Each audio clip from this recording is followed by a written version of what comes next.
앞서 제가 말씀 잠시 드렸죠. 윤석열 전 총장이 이재명 지사를 향해서 명백한 배임 범죄자다 이렇게 주장을 했는데 이재명 지사의 주장도 반드시 짚어봐야 하겠죠. 이재명 지사는 검찰의 대장동 의혹 수사에 대해서 느낌이 조금 안 좋다라는 말을 했습니다. 그러면서도 또 이렇게 입장을 밝혔습니다. 검찰의 수사를 냉정하게 좀 볼 텐데 하여튼 저는 곽상도를 먼저 압수수색을 하든지 네, 그렇죠. 잡든지 윤석열 아버지도 있고 뭐 지금 박영수도 있고 많잖아요. 네. 근데 거기는 놔두고 뜬금없이 여기부터 한 게 조금 이제 느낌은 안 좋은데 뭐 근데 저는 뭐 100% 네. 고통은 받더라도 결국 사필 규정하더라. 그러니까 수없이 당했으니까요. 당했어요. 네. 저는 실력과 성과를 국민이 이해하는 좋은 계기로 만들 수 있다고 확신하죠. 자, 좀 느낌은 좋지 않다.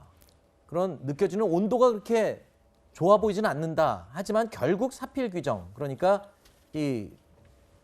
결국에는 원래대로 순리대로 또 돌아간다라는 뜻이고 사필 규정이라는 말은 이재명 지사 또 과거에도 쓴 적이 있었던 말로 기억을 합니다. 네, 2019년도에 선거법 위반 재판 때도 그때도 사필 규정을 믿는다라고 얘기를 했었죠. 그리고 대법원에서 이제 무죄확정 판단을 받고 네. 그리고 이제 화려하게 이제 다시 이제 대선 후보가 된 것인데 지금 상황에서 지금 이재명 지사가 얘기하는 건 이 부분입니다. 원래 이제 이런 류의 수사를 할 때는 최종적으로 돈이 이제 어디선가 이제 나오지 않겠습니까? 예를 들어서 곽상도 의원 아들에게 50억이 갔다거나 그 돈이 나오면 그 돈의 출처를 따라가면서 이렇게 수사를 진행하는 게 맞는데 네. 여기는 뜬금없이 갑자기 지금 이 사업 자체에 문제가 있다고 유동규를 수사해서 구속시켰다. 이 부분을 문제 아하. 삼고 계신 것 같아요. 그러니까 이 검찰에서 유동규에게 내가 그 소위 말해 직속 상관이니까 내가 지시한 걸로 해서 내 쪽으로 올라오는 게 좀 느낌이 안 좋다 이런 취지 얘기를 하신 건데 근데 이 수사는 다른 변수가 있었죠.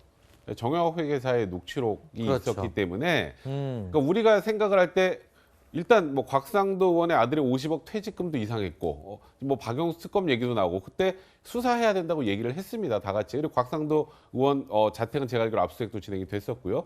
그런데 여기에 우리가 맨 먼저 주목을 했던 건 근데 이렇게 많은 돈으로 소위 돈 잔치를 할 수 있도록 네. 설계 자체가 잘못된 것 아닌가? 모든 일의 지금 출발점이라고 네, 볼 수 그래서 있죠. 이제 저희가 그에 대해서 의문을 많이 제기했는데 네. 사실 그에 대해서는 의문을 제기했지만 특별하게 증거 관계가 나오지 않았었는데요. 정영학 회계사의 녹취 파일이 나오면서 유동규라는 인물이 갑자기 이 사안의 중심이 된 거죠. 네. 그래서 최초 설계 당시 수사가 넘어가게 된 거지.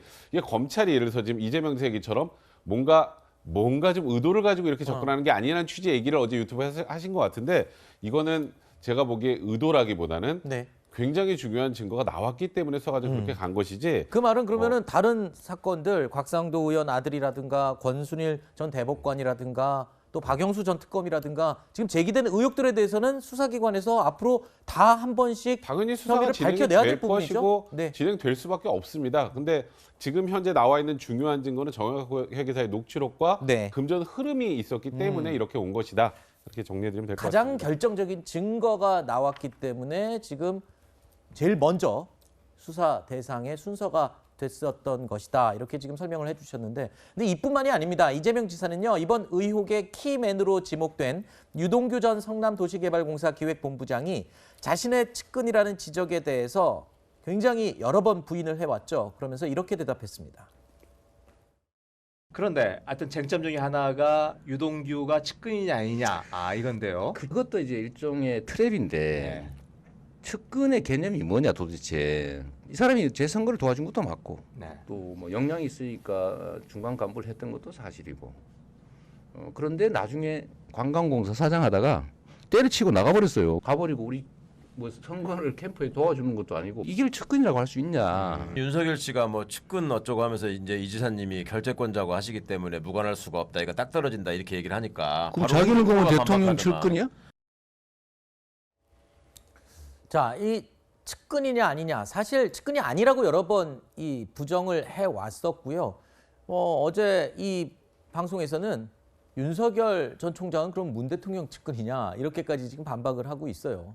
아니 근데 이 지사가 어제 그 측근이라는 거는 일종의 트랩이다 그렇게 덫이다 그렇게 얘기를 하셨는데 그 말은 맞는 거잖아요. 뭐 측근이라는 건 사실 이재명 지사가 여기에 관련이 있다는 거를 전제하고 들어가서 정치적으로 공세하는 거는 맞는데 여기에 대해서 윤석열 총장을 언급을 한 건 이해할 수가 없어요. 윤석열 총장은 문 대통령의 측근을 친 사람이지 문 대통령의 측근은 아닌 거잖아요. 그러면서 또 이재명 지사는 5,500억 가져온 거는 도둑한테서 그러니까 민간업자한테서 갈취를 한 거다 그렇게 얘기를 했는데 민간 사업자한테서 뜯은 거다 그렇게 얘기를 하셨는데 이게 뜯은 건지 아니면은 공공에서 일부가 관여를 해서 나눠 가진지는 앞으로 수사를 해야 될 사안이고 네네. 저 사람들의 문제는 민간업자들의 문제는 공공의 도움으로 남의 땅을 싸게 가져가서 비싸게 판 거잖아요. 네네. 그렇기 때문에 여기에 얼마나 관여를 했는지 그게 이제 관건이 되는데 자꾸 도둑한테서 내가 뺏어온 거다 마치 의적인 양 그렇게 반박을 하시는 거는 별로 설득력이 없어 보입니다. 네.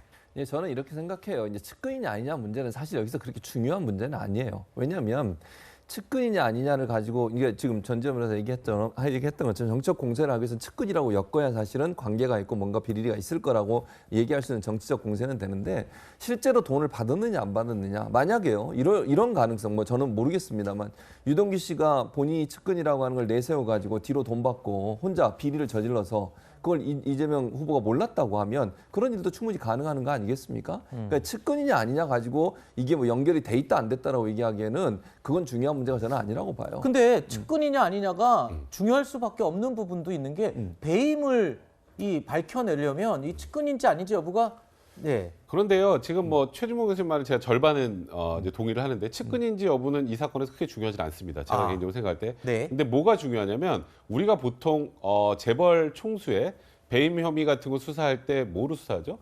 최종 결재권자로 수사를 그렇죠. 하는 거예요.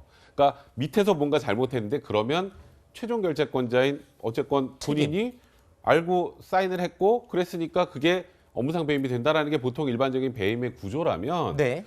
유동규 그 당시 사장 직무대리는 어쨌건 최종 결재권자가 아니라 그 당시 이재명 성남시장이 최종 결재권자니까 둘의 측근 여부가 아니라 일단 이 당시 사업을 총괄했던 이재명 지사였기 때문에 이걸 그 다음부터 이제 뭐 돈을 받았냐 뇌물 문제지 배임 문제는 아니고요.